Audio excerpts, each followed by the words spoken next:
J'avais prévu de faire une vidéo en réponse à Youssef Indy au sujet de l'âge de la matriarche Aïcha lors de la consommation de son mariage. Mais il incombe peut-être avant cela de faire une présentation générale pour déconstruire le monde moderne. Et j'expliquais par le passé, notamment à certains contacts, que l'homme, il passe par 3 phases. Une phase émotionnelle, bien sûr en sachant que la dimension intellectuelle elle est opérante durant cette phase. Ensuite, une phase intellectuelle qui reprend bien sûr la dimension émotionnelle. Et ensuite, ce que j'appelle une phase artificielle. Et une société, et même un homme, l'évolution d'un homme, elle passe par ces 3 phases. À des degrés divers, ou en tout cas une civilisation, elle passe forcément par ces 3 phases. Et je donne un exemple avec la notion d'amour qui est différente dans le monde moderne par rapport à ce qu'il était dans des sociétés primitives comme celles qui avaient cours à l'époque des compagnons à l'avènement de l'islam. Et donc, dans une société primitive, là, le sentiment ascendant, c'est le sentiment émotionnel. C'est-à-dire que l'amour, il est essentiellement émotionnel et fonctionnel. Donc c'est la fonctionnalité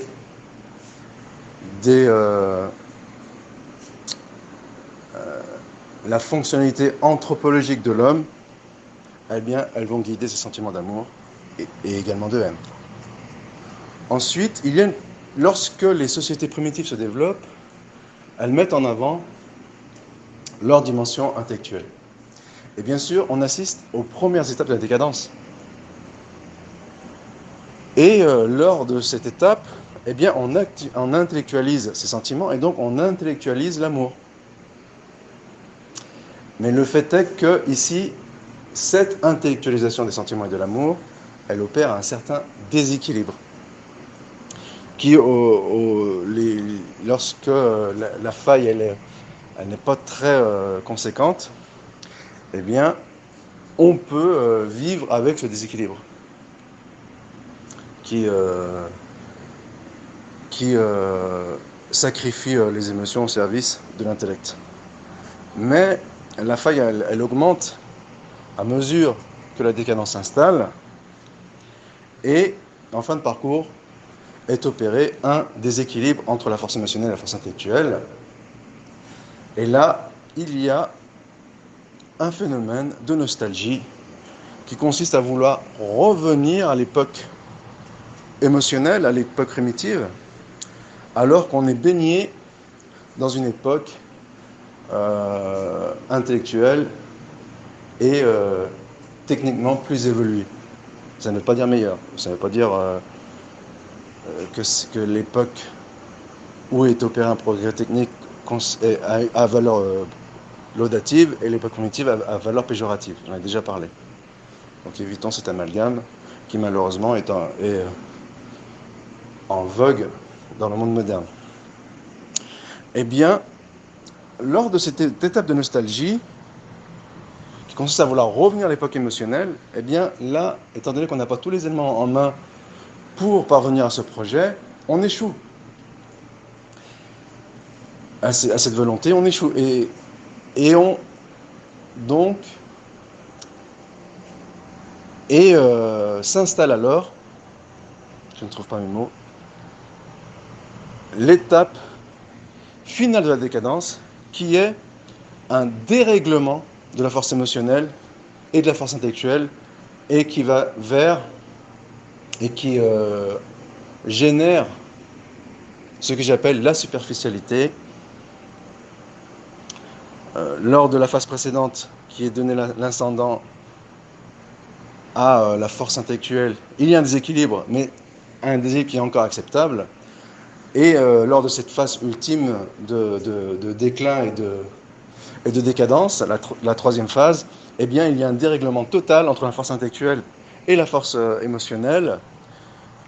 Donc on sombre dans la superficialité. Donc c'est la conception moderne de l'amour qui est superficielle. Elle n'arrive plus à retrouver ses valeurs fonctionnelles primitives.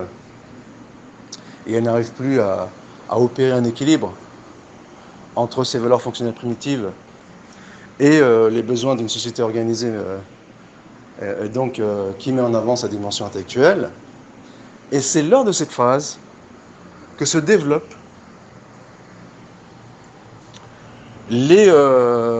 à outrance, les sociétés occultes. Elles prennent d'ailleurs le pouvoir. Les doctrines gnostiques, les religions à mystère, les cultes à mystère, puisque nous sommes dans la superficialité et la virtualité, les philosophies purement intellectuelles, comme c'était le cas à la fin de la Grèce décadente, donc à l'époque d'Aristote et de Platon. On va revenir sur ces deux cas. Et donc les lectures ésotériques des principes fondateurs d'une société pour mieux les subjuguer, pour mieux les pervertir et les tordre. Et on arrive à un dérèglement total de la civilisation qui perd ses repères et qui n'arrive plus à séparer le bon grain de l'ivraie. Voici pour le premier point que je voulais développer. Et donc, si on applique cette règle à l'époque de Jésus, vous verrez bientôt là où je vais en venir, Jésus, il n'est pas venu avec une prophétie nouvelle, avec une révélation nouvelle. Il ne s'adresse pas à une société primitive qui met en avant sa dimension émotionnelle avant toute perversion intellectuelle et superficielle. Il arrive où son avènement a lieu au carrefour des civilisations, qui est le Moyen-Orient. Et je reviendrai sur ce point. J'expliquerai en quoi le messianisme kabbaliste va échouer, parce qu'il attribue à ce carrefour des civilisations qu'est le Moyen-Orient une dimension purement temporelle, en pensant y mettre un empire à dominance mondiale. Et ça, c'est une erreur funeste, je vais en parler à l'avenir. Mais d'ores et déjà, ce carrefour de civilisation, il a une vocation avant tout émotionnelle, donc qui touche à la spiritualité, avant d'être temporelle. Mais aussi, il a une particularité, c'est qu'il n'y a jamais eu d'empire à dominance mondiale qui est parti de cette bande de tampons entre diverses civilisations. Et en l'occurrence, à l'époque de Jésus, elle était partagée, ou elle était au milieu de trois grandes civilisations. Donc il y avait l'Empire sassanide en Orient, au nord-ouest il y avait l'Empire romain et gréco-romain, et au sud-est il y avait l'Égypte. Et le fait est que c'était trois civilisations décadentes. Donc, qui avaient sombré dans la superficialité, dans la troisième phase d'évolution d'un homme, et les divers groupes auxquels était confronté Jésus eux-mêmes, que ce sont les Esséniens, qui est sombré dans la superficialité, dans la virtualité, donc la gnose et les sociétés, les cultes à mystère et l'ésotérisme. Il y avait des progressistes je vais en parler notamment lorsque je vais répondre à Youssef Indy. Il y avait les progressistes qui étaient incarnés par les sadducéens et les conservateurs qui étaient incarnés par les pharisiens. Et donc Jésus, confronté à ces trois catégories d'individus qui eux-mêmes étaient en phase avancée, voire même finale de décadence, eh bien, il avait un discours adapté à ces catégories d'individus. Il n'avait pas un discours adapté à une société primitive en phase d'élan. Et donc, les civilisations avoisinantes, que sont celles que j'ai citées, eh bien, eux-mêmes, ils étaient en phase finale de décadence. Et ils étaient entrés vous avez croqué à pleines dents cette phase de superficialité et de virtualité, dans le domaine notamment des noms et attributs divins. Et ici, il est complètement aléatoire de comparer la situation de Jésus avec la situation du sceau des prophètes, étant donné que le sceau des prophètes son message s'adresse à une société primitive qui n'est pas polluée par les sociétés au nord, au-delà de la barrière désertique qu'on appelle le croissant fertile, les limites du croissant fertile, eh bien, il n'était pas pollué par la superficialité et la virtualité des sociétés, des civilisations décadentes au nord, donc nord, est et ouest. Et donc, son message était foncièrement différent de celui de Jésus sur la façon de remédier à des réalités anthropologiques. Et d'ailleurs, il y a deux fléaux à l'origine de l'erreur chez l'être humain, j'en ai parlé. La première, bien sûr, c'est les passions, donc elle touche à la dimension émotionnelle de l'homme. Et la seconde, qui touche à sa dimension intellectuelle, c'est la mauvaise analogie. Donc, le premier ayant été égaré sur ce point, c'est Satan, puisqu'il a prétendu que Adam était fait de terre, et que lui-même étant fait de feu, et qu'il était meilleur qu'Adam. Il a donc opéré ici à une mauvaise analogie, qu'il a induit en erreur. En sachant que la mauvaise analogie, l'erreur intellectuelle, elle peut provenir bien sûr d'une mauvaise foi émotionnelle. Mais on distingue entre les deux sources de l'erreur, qui est celle qui est à vocation ou à tendance émotionnelle, et celle qui a tendance intellectuelle.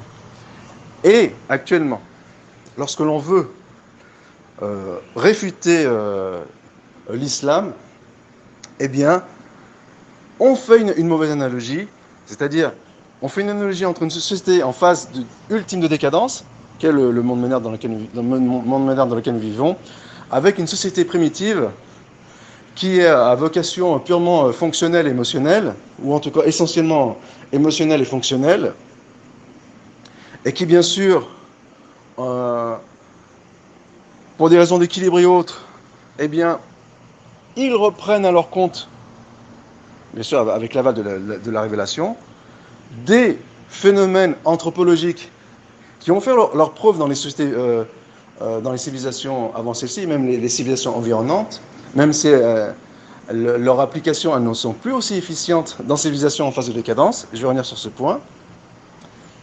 Ce sont des phénomènes anthropologiques tels que la polygamie,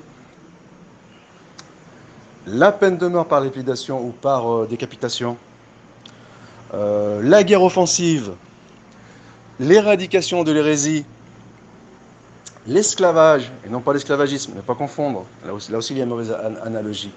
Et ce sont des phénomènes régulateurs des sociétés primitives qui vont leur permettre de s'épanouir. Et le fait est que, puisque ce sont des phénomènes anthropologiques, étant donné que sur Terre, et c'est d'ailleurs l'un des travers du monde moderne, la vie sur Terre, elle n'est pas... La vie sur Terre est imparfaite. La vie sur Terre n'est pas une fin en soi, la vie sur Terre est une épreuve.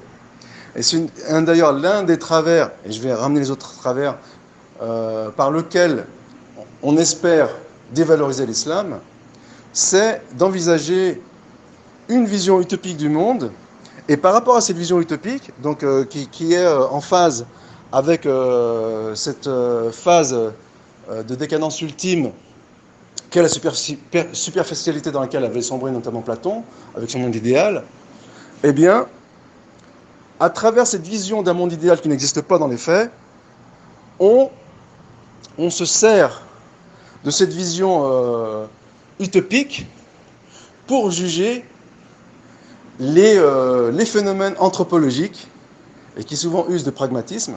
Donc ici, c'est aussi ce point, il remet en question les théories de Youssef Indy. Et bien entendu, ce pragmatisme ou ce réalisme, ou ce phénomène anthropologique qui gère les sociétés, eh bien, il évolue dans un monde défaillant et imparfait. Et en sachant que ce monde est une épreuve, et que la fin ultime, c'est de gagner le salut et le paradis. Donc, de partir du postulat humaniste, d'une utopie qui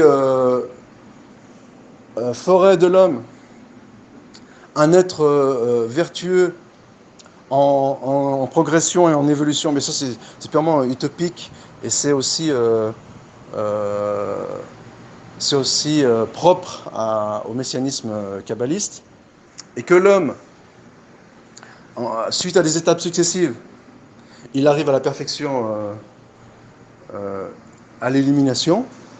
Eh bien, cette vision, elle est purement utopique. Et ce n'est pas avec une vision utopique que l'on remet en question des principes anthropologiques qui ont été éprouvés et expérimentés dans une société primitive grâce à l'apport de la révélation. Et cette mauvaise analogie, ce travers, eh bien, la plupart des observateurs sont tombés dedans. Et c'est ce qui a perturbé énormément des musulmans, qui a conduit dans le monde actuel, à une vague d'apostasie. Mais le phénomène d'apostasie, il est complètement compréhensible pour la raison que je viens d'évoquer. Bien sûr, dans ces phénomènes anthropologiques, il y a l'âge précoce du mariage, mais je vais y consacrer tout un développement. C'est la raison pour laquelle, actuellement, je l'occulte. Et donc, pour revenir à Jésus, non seulement Jésus, il intervient dans un monde décadent, en phase finale de décadence, mais en plus, les chrétiens qui ont imposé le credo de la Trinité, donc ces chrétiens qui sont imbibés de paganisme, qui eux-mêmes sont dans une phase finale de décadence, et donc ils sont arrivés à la dimension virtuelle de l'homme, et donc ils vont imposer des credos qui sont non seulement purement virtuels, mais qui sont d'une complicité extrême, et qu'est la Trinité, et ils vont vouloir imposer ce credo à grande échelle en procédant à des campagnes d'inquisition. Alors ici, ces campagnes d'inquisition, même si d'un point de vue anthropologique elles ne sont pas entièrement fausses, eh bien elles accusent un double travers. Le premier travers, c'est que ces campagnes d'inquisition, elles sont valables lorsque nous avons affaire à une société homogène et saine lors d'une phase primitive de son évolution, qui était l'époque des compagnons et des 2 premiers siècles jusqu'à l'époque du même Ahmed, c'est-à-dire en l'an 200 de l'ère hégirienne et en l'an 800 de l'ère chrétienne et grégorienne. Et donc, ici, faire une analogie entre cette période qui correspond à l'âge d'or des musulmans et la période de décadence dans laquelle on a opéré à des inquisitions, les premières qui étaient, on va dire, plus soft que les secondes. Les premières étaient à l'époque des pères de l'Église, et notamment de Saint-Augustin, l'Algérien. Eh bien, ici, on opère une mauvaise analogie. C'est-à-dire que, puisque nous sommes dans une phase ultime de décadence actuellement, et que par une vision utopique, on remet en question les religions, on procède à des analogies qui sont complètement biaisées et inadaptées, eh bien, après cette parenthèse, je voulais simplement préciser que si par principe, dans une société primaire, l'éradication de l'hérésie, elle est justifiée et légitime, puisque ces effets, dans les faits, ils seront peu violents, puisque le but sera de tuer l'oiseau dans l'œuf.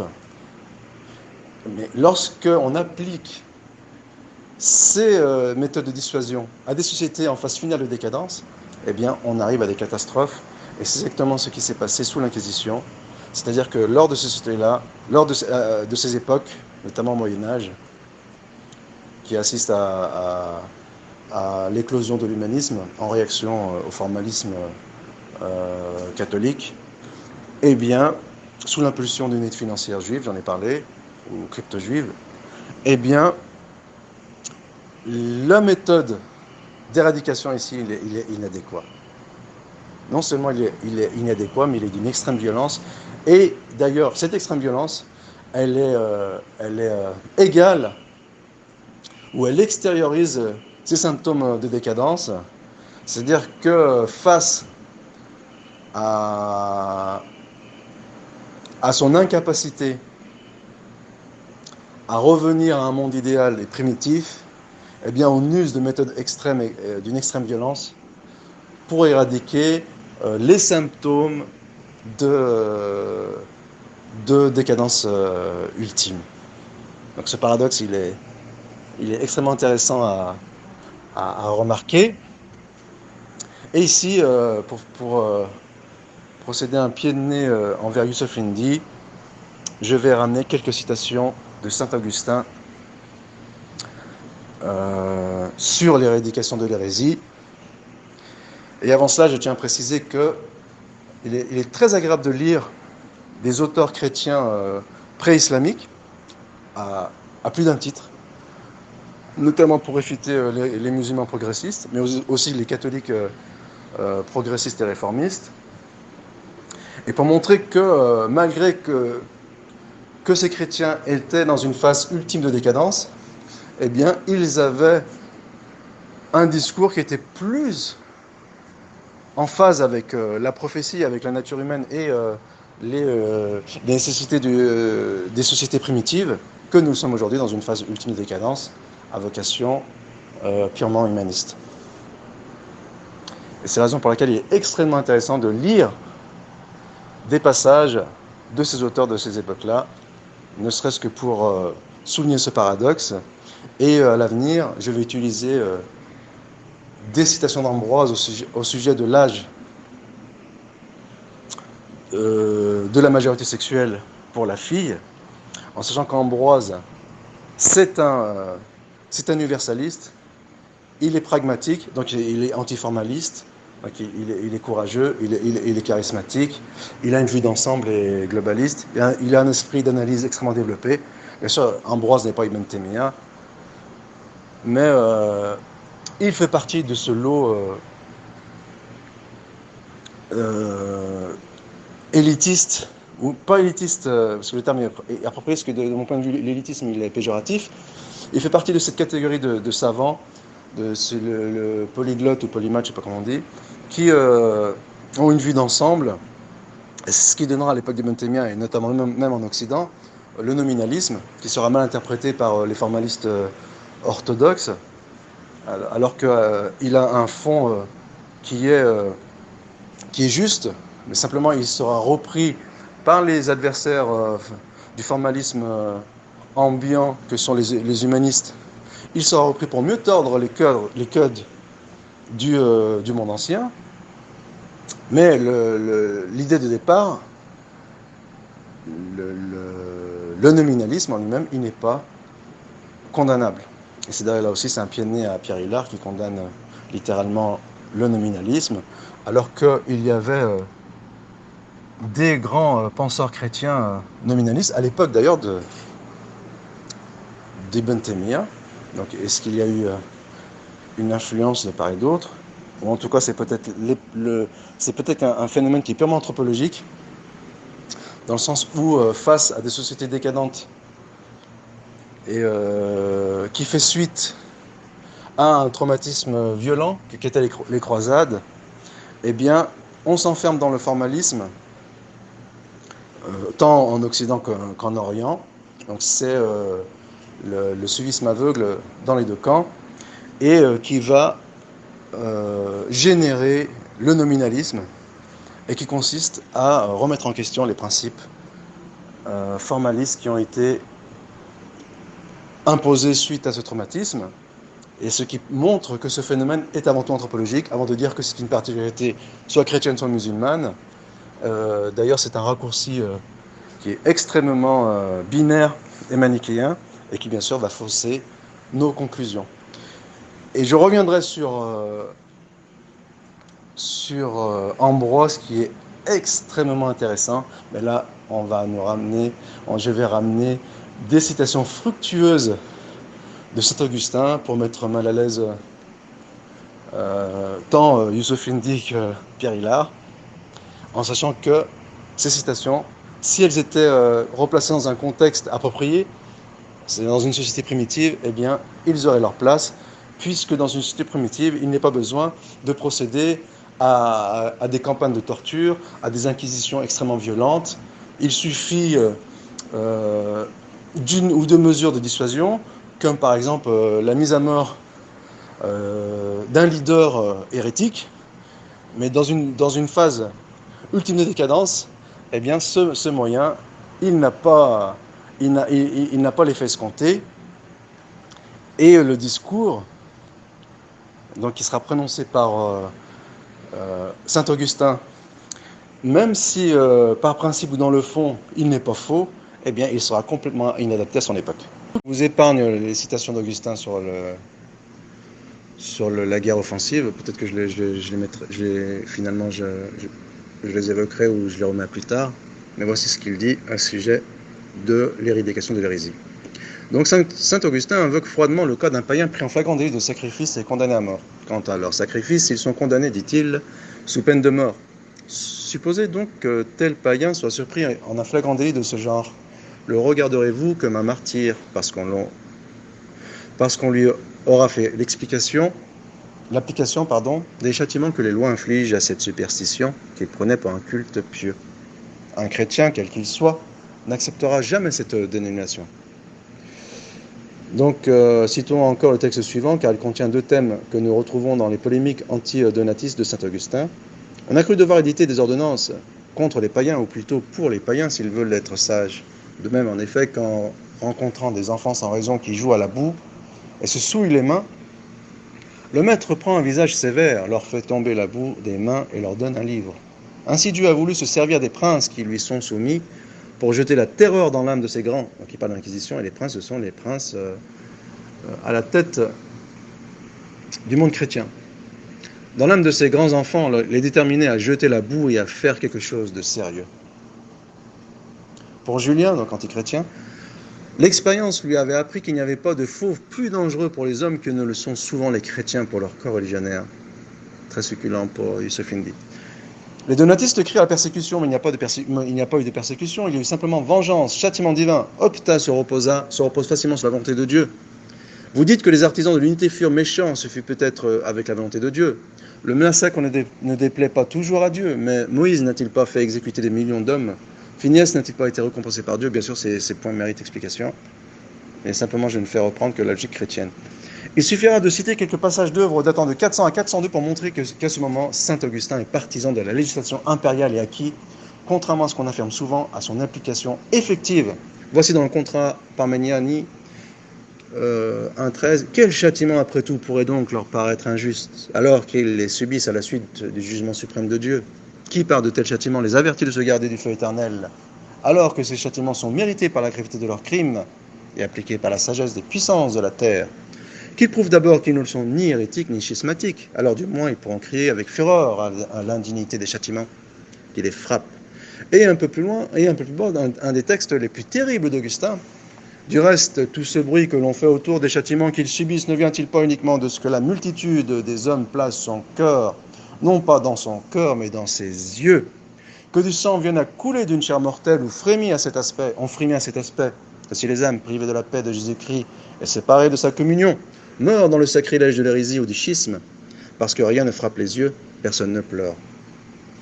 Ensuite, s'il est prouvé que cette séparation soit un crime, ne vous étonnez plus que Dieu ne manque pas de ministres pour vous flageller. Et la persécution que vous subissez n'est point notre œuvre propre, mais selon la parole de l'Écriture, la conséquence nécessaire de vos œuvres. Ensuite, de même, vous nous objectez d'habitude que nous vous persécutons par la puissance de la terre. Sur ce point, je ne veux pas discuter la question de savoir ce que vous vous méritez pour la cruauté d'un tel sacrilège, ni combien la mansuétude chrétienne nous rend modérés. C'est par amour, par charité qu'il faut les faire souffrir. Les souffrances qu'on leur impose de la sorte sont des bagatelles à côté des châtiments éternels qui les attendent infailliblement dans la vie future s'ils ne se convertissent pas. Bien sûr, ce raisonnement n'est pas entièrement faux, je l'ai expliqué. Il faut simplement le replacer dans un contexte pertinent. La même charité qui le pousse à exhorter, à harceler les non-catholiques, à leur proposer des discussions, le pousse également, si l'apostolat ne réussit pas, à recourir à des méthodes plus fortes. Augustin ne fait ainsi qu'exprimer le raisonnement même de Dieu. Si donc, dans sa miséricorde, Dieu nous avertit maintenant par l'organe des puissances humaines, c'est afin de n'avoir pas à nous frapper au dernier jour et de ne pas laisser aux orgueilleux la triste ressource de se vanter de leur condamnation. Bien entendu, puisque les catholiques sont seuls à détenir la vérité, seuls ils ont le droit de recourir à une certaine violence, en sachant que, dans l'absolu, ce raisonnement n'est pas entièrement faux. Et dans quelle irritation ne vous jetterai-je pas si je vous obligeais à négliger les plaintes de ceux qui souffrent, pour ne vous occuper que des intentions de ceux qui sévissent contre les coupables? C'est l'argument. Il ne faut pas regarder si l'on force, mais à quoi l'on force. Nous n'attirons personne par violence. Nous ne tuons pas nos ennemis, mais tout ce que nous faisons à votre égard, quoi que ce soit malgré vous, nous le faisons cependant par charité, pour que vous vous corrigiez de votre plein gré et que corriger vous ayez la vie. C'est pas mal ici avoir la vie, parce que c'est le but de la peine de mort. Je veux encore vous forcer à avouer qu'il peut arriver que des hommes religieux persécutent des sacrilèges, que des hommes pieux persécutent des impies, non pas pour le plaisir de nuire, mais dans le but unique et nécessaire de pourvoir à leur salut. Quand on lui demande ce qu'il fait du libre arbitre, Augustin proteste. On ne force personne à la foi. Seulement la tribulation fait réfléchir celui qui souffre. Elle fait disparaître la perfidia. Après quoi l'adhésion à la vraie foi devient sincère, spontanée. La contrainte extérieure fait naître à l'intérieur la bonne volonté. Mais ailleurs, Augustin fait bon marché du libre arbitre, dans le contrat Condantium notamment. Gardez-vous de courir vous-même à votre perte éternelle en soutenant que le libre arbitre doit vous être laissé ici-bas par les hommes pour que vous puissiez offenser Dieu. Bien sûr, l'argument n'est pas faux en absolu. Tous ces points méritent de plus amples explications. L'hérésie est un crime contre Dieu, contre la vraie Église. C'est au fond le pire crime qui soit. Il est donc absolument naturel que les lois l'interdisent et prévoient le châtiment des coupables. Avouez donc, vous y êtes déjà obligé, que la question n'est pas de savoir ce que tel homme a souffert, mais pourquoi il a souffert. Et cependant, quelle persécution a-t-il donc à souffrir, ce frère qui nous a été présenté? J'avoue hautement qu'il n'en est pas de plus glorieuse. M'accuse qui voudra, donc il ainsi enterrement. Dirait-il que je me flatte de cette persécution? C'est en toute justice que je poursuis celui qui commet la détraction occulte contre son prochain. N'ai-je pas à combien plus forte raison le droit de poursuivre celui qui blasphème publiquement contre l'Église? Quoi donc? Je ne poursuivrai pas celui qui blasphème l'Église, je le persécuterai, car je suis membre de l'Église. Je le persécuterai, car je suis enfant de l'Église. Ils ont arraché un des nôtres pour le précipiter dans la mort spirituelle, et il nous serait défendu de les arracher à l'erreur pour les placer sur le chemin du salut. La force est un bien quand elle est au service de la vérité, quand elle empêche ou châtie l'erreur. Les empereurs chrétiens ont donc entièrement raison d'y recourir. Donc c'est l'argument des religieux. Ne te laisse pas émouvoir par les supplices et les châtiments infligés aux malfaiteurs, aux sacrilèges, aux ennemis de la paix, aux adversaires de la vérité. Ce n'est pas en effet pour la vérité que meurent ces sectaires. Ils meurent plutôt pour empêcher qu'on annonce la vérité, qu'on prêche la vérité, qu'on s'attache à la vérité, pour empêcher qu'on aime l'unité, qu'on embrasse la charité et qu'on parvienne à posséder l'éternité, que leur cause est affreuse, ainsi leurs souffrances sont-elles sans mérite. Le catholique possédant la vérité est objectivement supérieur au schismatique, à l'hérétique, aux païens qui sont en erreur. Nous ne nous étonnons donc pas de lire que le catholique peut contraindre le donatiste, donc l'hérétique, comme le médecin violente son patient, comme un père peut battre un fils indiscipliné, comme le premier venu immobilise et lie un frénétique, comme on doit empêcher les enfants de jouer avec des serpents et même les battre pour les corriger, comme on retire d'un puits malgré lui quelqu'un qui s'y précipite, comme un berger a le droit de ramener ses brebis même par la violence. Bien sûr, ces arguments ne sont pas faux dans l'absolu, encore une fois. Donc ici, je cite saint Augustin, les frénétiques ne veulent pas qu'on les lie, les léthargiques ne veulent pas qu'on les stimule. Pourtant, le zèle de la charité persévère à corriger le frénétique, à stimuler le léthargique, à les aimer tous deux. Tous deux sont molestés, mais tous deux sont aimés. Tous deux s'indignent pendant qu'ils sont malades. On les moleste, mais tous deux, une fois guéris, sont reconnaissants. Le sanguin Augustin inspire l'inquisition du Moyen-Âge, qui ne s'encombrera pas de la compréhension métaphorique du texte et qui manquera de délicatesse platonicienne. Pour redresser un bâton, on l'approche du feu. Que la douleur serve également à se te redresser. Cette douleur est loin d'être en cœur la flamme éternelle. Elle est comme la chaleur du foyer qui doit faire disparaître les virtuosités de ton cœur. T'avertir, te corriger. Ouvrez-le, le livre saint, et reconnais que tu as gardé de quoi te faire brûler.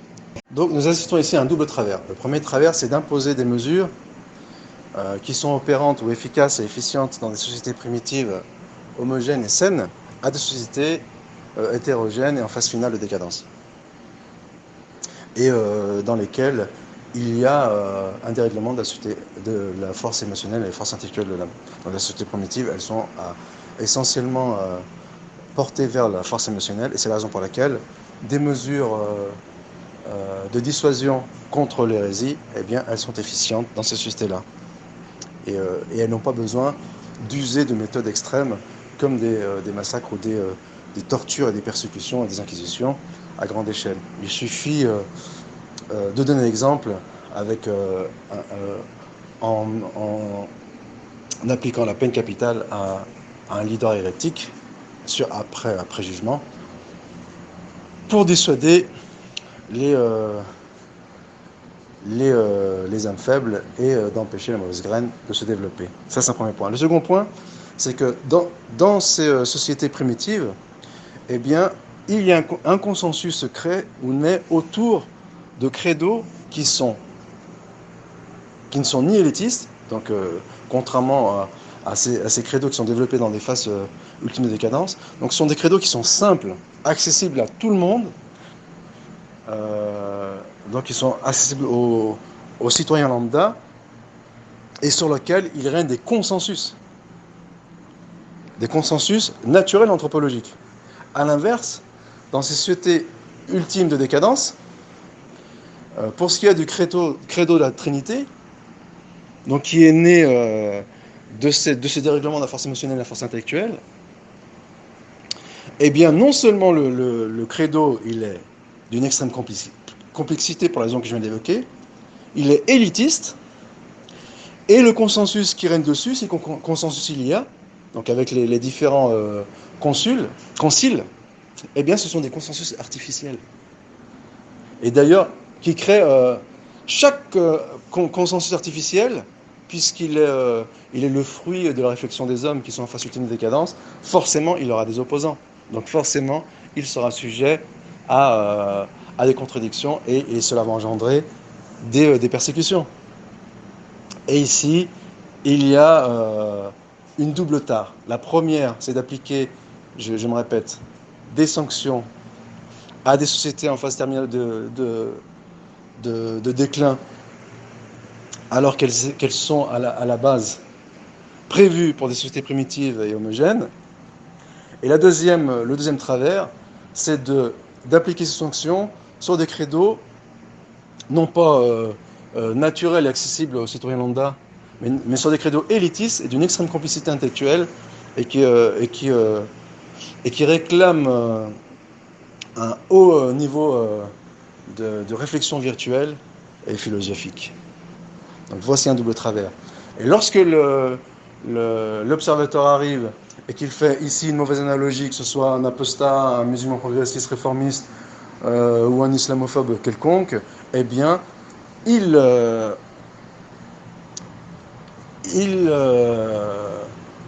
je ne voulais pas utiliser une expression vulgaire, il se trompe, mais c'est pas assez fort comme expression, donc il est complètement à côté de la plaque, il se trompe littéralement de faire cette analogie, et cette analogie qui est trompeuse, et elle induit non seulement en erreur les protagonistes, mais les âmes faibles qui sont influencées par ces protagonistes, dont la réflexion, elle paraît en apparence être le summum de la réflexion, le summum de l'illumination. Elles sont souvent tenues par des grands intellectuels, ce qui est impressionnant. En définitive, leur réflexion, elle est d'une binarité sans nom. C'est une réflexion qui est extrêmement puérile, donc, et malgré qu'elle touche une classe d'intellectuels élitistes, on le voit chez Youssef Indy, on le voit chez Pierre Hillard, on le voit chez les islamophobes, on le voit chez les apostats. Et eh bien, le dénominateur commun à tous ces catégories d'individus, c'est qu'ils opèrent à des analogies biaisées qui va forcément biaiser leurs conclusions.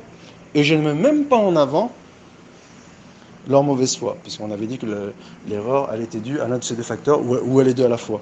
Mais ici, je ne mets même pas en avant le facteur de la mauvaise foi. Je mets juste en avant le facteur de l'analogie biaisée, donc le facteur qui est purement intellectuel et entre guillemets philosophique. Et malheureusement, ce biais, ce biais cognitif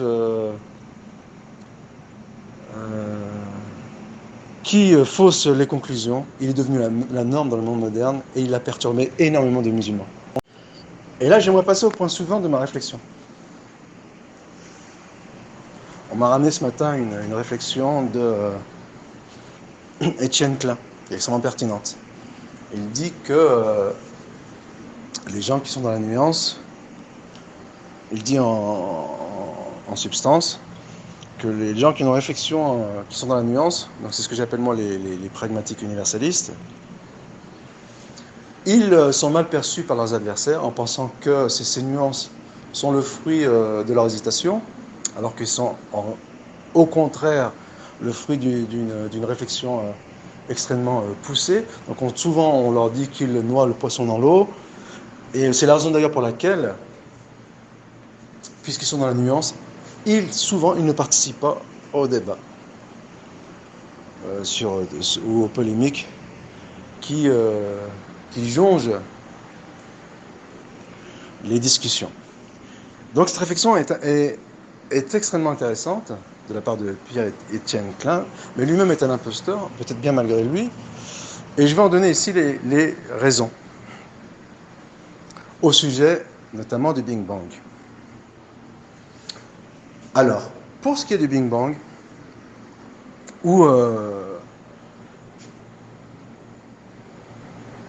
de la création du monde ex nihilo, il faut l'envisager sous cet angle anthropologique dont j'ai parlé il y a peu, et qui est que les Grecs, en phase finale de décadence, donc lorsqu'ils sont arrivés à ce dérèglement entre leurs forces émotionnelles et intellectuelles, qui les ont fait sombrer dans la virtualité et l'occultisme, la superficialité dans la morale, dans les arts, les virtualités dans la réflexion et la philosophie, eh bien, nous arrivons à Aristote, qui prétend que le monde est ancien. Donc c'est un travers, c'est un symptôme de décadence. Avant lui, lorsque Platon imaginait un monde idéal, c'était aussi un symptôme de décadence. Lui-même, Aristote, en voulant corriger Platon, il s'est fourvoyé lui-même. Et donc, il a entretenu cette idée qui a été reprise par les philosophes des trois grandes religions, juifs, musulmans et chrétiens. Donc, c'est un phénomène anthropologique qui n'est pas spécifique à l'une des trois religions. Il est faux de dire, par exemple, vous les chrétiens, vous êtes égarés pour cette raison-là, ou vous les musulmans, vous êtes égarés pour cette raison-là, ou vous les juifs, vous êtes égarés pour cette raison-là, puisque c'est un phénomène qui s'érige en dénominateur commun à ces religions, puisqu'avant tout, il est anthropologique. Donc, il est bien d'envisager un phénomène d'un point de vue anthropologique avant d'en faire une spécificité de telle ou telle religion. Et d'ailleurs, ça me renvoie à Youssef Indy. Ça veut dire que toutes les caractéristiques de l'islam, notamment le mariage précoce, ce sont avant tout des phénomènes anthropologiques. C'est-à-dire que si quelqu'un voudrait, au lieu de se mettre dans une posture défensive et complexée et subordonnée, il faut envisager la chose avec lucidité et d'un point de vue comme anthropologique et dire ramener une des initiatives de la loi musulmane qui a vocation universelle et anthropologique et aussi qui tient compte de la double dimension, celle de l'homme, qui est à la fois la dimension temporelle et la dimension spirituelle. Là aussi, c'est un pionnier, Youssef Indy, qui nous parle du réel politique en s'inspirant, enfin pour lui, son ami Rachid, dont j'ai oublié le nom, qui invoque Carl Smith pour dire qu'il y a une distinction entre le réel politique du temporel et l'immaculé l'immaculée vertu de la dimension spirituelle et qui, par rapport à cette immaculée vertu, eh bien, est un frein au réel politique. Donc, cette vision, c'est un stéréotype qui est complètement binaire et manichéen et malheureusement on répète comme des perroquets sans aucun charisme. C'est ces notions extrêmement puériles et primaires. J'en parlerai probablement à l'avenir. Et donc la question est de se poser, est-ce que l'islam, elle s'est fendue d'un particularisme qui serait purement religieux, avec les points avec lesquels on décrit souvent l'islam, que sont la lapidation, la peine de mort par décapitation, donc c'est tout comme la lapidation, et même couper la main, et même l'homophobie, la polygamie, le mariage précoce. Est-ce que ce sont des particularités musulmanes, donc qui auraient une vocation purement religieuse, et non pas temporelle, ou bien ce seraient avant tout des particularités anthropologiques, et qui auraient pour vocation, l'esclavage, et qui auraient pour vocation de maintenir un équilibre, une harmonie anthropologique au sein d'une société primitive, et qui éventuellement ne serait plus efficiente dans des sociétés en phase finale de décadence. Et faire une analogie entre ces deux cas de figure, c'est se procéder à une analogie qui est entièrement biaisée. Et au lieu d'envisager ce phénomène avec lucidité, eh bien, on balaie d'un revers de la main, on botte en touche, on fait l'autruche, on dit, on est dans la négation, on fait non, l'islam ne prône pas telle chose, et parfois, malheureusement, on en arrive à des raisonnements extrêmement ridicules qui consistent à dire qu'Aïcha, elle avait 18 ans, puisque c'est l'âge de la majorité en France.